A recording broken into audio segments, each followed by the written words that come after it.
Fala galera, hoje nós vamos estudar as expressões crioulo e pé rapado. Atualmente são utilizadas para denegrir algumas pessoas, mas será que quando foram criadas com essa finalidade? E o que essas expressões têm a ver com a organização colonial da sociedade colonial espanhola? Nós veremos nesse combo. E não esqueça, se gostar desse vídeo, deixe o seu like e espalhe essa ideia de estudos na web, que é o Comboist, ok? Iniciando a explicação das expressões, nós temos que pé rapado vem do hábito que existia no período colonial e também no Brasil imperial, onde as pessoas mais ricas sempre andavam a cavalo ou de carroças, nunca a pé. As pessoas mais pobres ou as pessoas de camadas mais simples andavam a pé nos lugares. E o que acontece? Os caminhos eram, na maioria das vezes, de terra batido. E quando chovia, aquilo ficava uma poça de lama, ficava muito enlameado. E aí o que acontecia? Quando essas pessoas iam nas igrejas ou iam em algum comércio, era comum essas pessoas chegaram nos lugares e sair sujando tudo, porque o pé estava todo daquele jeito, bagunçado, sujo. E aí o que acontece? Nas igrejas e nesses comércios, começou a ter o hábito, não é? De colocar na porta uma espécie de pá, onde a pessoa ia com a mão e raspava o pé de lama. Então aquelas pessoas que tinham os pés raspados eram as pessoas com baixo poder aquisitivo no Brasil colonial e no Brasil imperial. Além disso, nós temos a expressão crioulo, é falada para ofender uma pessoa de cor negra. Mas a palavra crioulo vem da expressão criolhos. Os criolhos eram, dentro da sociedade colonial espanhola, aqui, no caso na América, os criolhos eram os segundos da classe. O primeiro eram os chapetones, depois vinham os criolhos.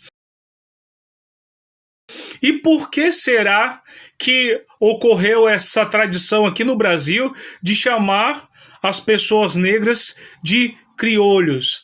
Eu acredito, pelas minhas pesquisas, que se deu principalmente após a liberdade dos escravos.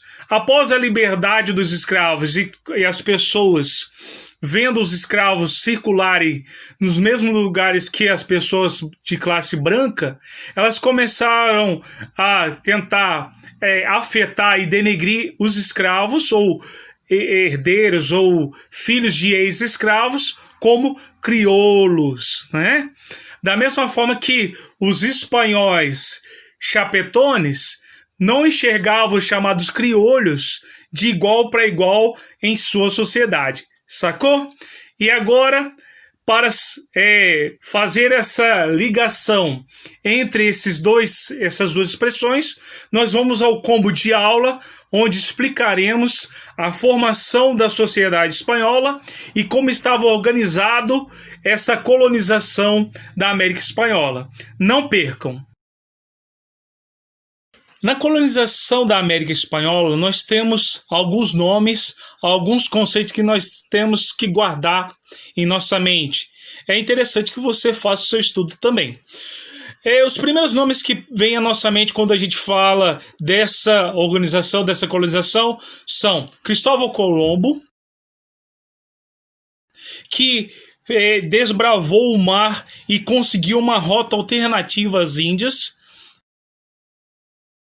Não é? Os portugueses já tinham largado na frente, só que Cristóvão Colombo chegou com um projeto ousado para a coroa espanhola, e a coroa espanhola investiu e ele conseguiu chegar aqui nessas novas terras. Só que ele não sabia que se tratava de novas terras. Ele imaginava que tinha chegado nas Índias.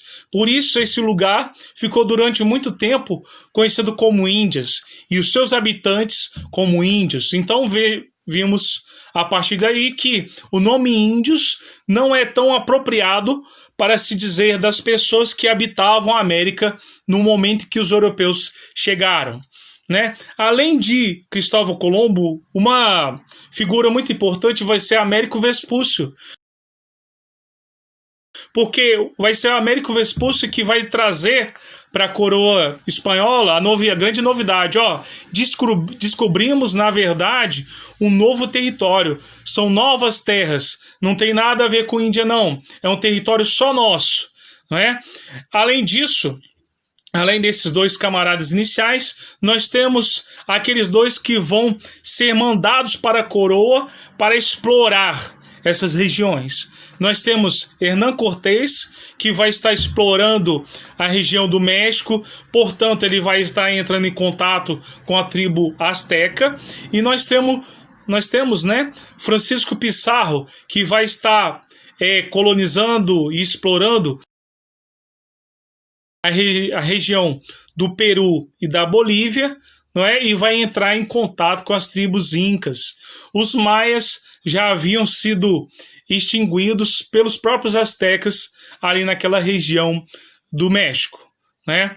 E Hernán Cortés vai trazer para a coroa a grande descoberta de ouro, e basicamente o Francisco Pizarro vai trazer a grande novidade da descoberta de prata e abundância nessas regiões. A partir dessas descobertas, era necessário organizar como seria administrado esses grandes lugares, já que o Império Espanhol se dobrou, quadruplicou de tamanho de uma hora para outra. Então nós temos que a coroa vai organizar sua administração aqui em vice-reinos e capitanias gerais. Nos vice-reinos, os vice-reinos vão estar instalados ou organizados em lugares próximos onde tem grande exploração de ouro e prata, e já as capitanias gerais vão estar desenvolvidas, instaladas em lugares onde você tem aquela produção secundária, como de cana-de-açúcar e entre outros produtos, como o rum, por exemplo, não é? E as capitanias gerais também davam suporte de proteção aos vice-reinos. Já os vice-reinos ficavam com aquela função de administrar melhor toda aquela área ou aquelas áreas que estavam sob o domínio espanhol, não é? E nós temos que, na organização social espanhola, nós temos que os chapetones são o quê? São espanhóis vindos exatamente da Espanha para administrar esses locais aqui, não é? E eles eram designados por quem? Pelo Conselho Real das Índias Espanholas. Além disso, esse Conselho Real das Índias Espanholas designava os chapetones não só para administrar os vice-reinos, mas também para administrar as capitanias gerais. Nós temos os crioulos, que são filhos de espanhóis nascidos aqui na América. Os espanhóis legítimos não enxergavam os crioulos da mesma forma. Eles tinham até uma aversão aos crioulos nesse sentido. Os chapetones eram muito ligados à colonização espanhola e ao comando real. Já os crioulos, eles buscavam o quê? Liberdade comercial. Então serão os crioulos que principalmente vão impulsionar os movimentos de independências que nós vamos ter na América Espanhola com o passar do tempo. Além disso, nós temos, seguindo essa organização social, os mestiços, que são filhos de espanhóis com índios.